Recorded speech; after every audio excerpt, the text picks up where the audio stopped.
আজকে গণসংযোগ দেখছি 9 ফেব্রুয়ারি 2026-এ সেরা গণসংযোগ।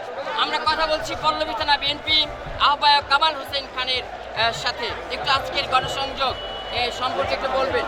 বিসমিল্লাহির রহমানির রহিম।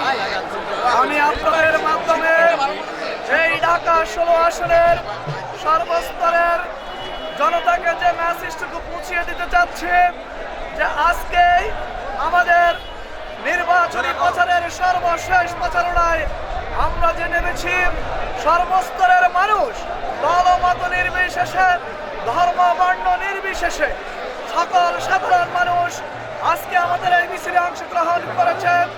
আমি এই জন্য আপনাদের মাধ্যমে এই 16 আসনবাসীকে ধন্যবাদ জানাচ্ছি এবং কৃতজ্ঞতা প্রকাশ করছি, কারণ আমাদের যিনি প্রার্থী অত্যন্ত সৎ সজ্জন, এক কথায় বলতে গেলে সর্বগুণে গুণান্বিত একজন ব্যক্তি আমিনুল হক। এই ঢাকা 16 আসনের সর্বস্তরের জনগণ এই আমিনুল হককে তাদের অভিভাবক হিসাবে 12 তারিখের পূর্বেই মেনে নিয়েছে। ইনশাআল্লাহ 12 তারিখে যে নির্বাচন হবে, ধানের শীষে ভোট দেওয়ার মধ্য দিয়ে ঢাকা 16 আসন নির্বাচিত করবে। আমাদের বিশ্বাস রয়েছে ঢাকা মহানগর শুধু নয়, বাংলাদেশের 300টি আসনের মধ্যে সর্বোচ্চ ভোটের ব্যবধানে এই ঢাকা 16 আসনের জনগণ জনাব আমিনুল হককে নির্বাচিত করেছে। জনাব আমিনুল হক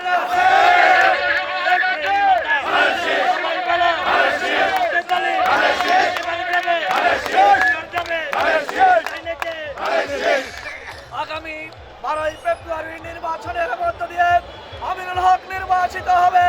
ধানের শীষ বিপুল ভোটের ব্যবধানে সারা বাংলাদেশে নির্বাচিত হয়ে যেই সরকার গঠন করবে, সেই সরকার হবে জনবান্ধব, সেই সরকার হবে ন্যায়পরায়ণ, সেই সরকার হবে ন্যায়ের সরকার, সেই সরকার হবে একটি আদর্শ সরকার, যেই সরকারের মাধ্যমে বাংলাদেশের হারিয়ে যাওয়া গণতন্ত্র পুনরুদ্ধার হবে, মানুষের বাক স্বাধীনতা।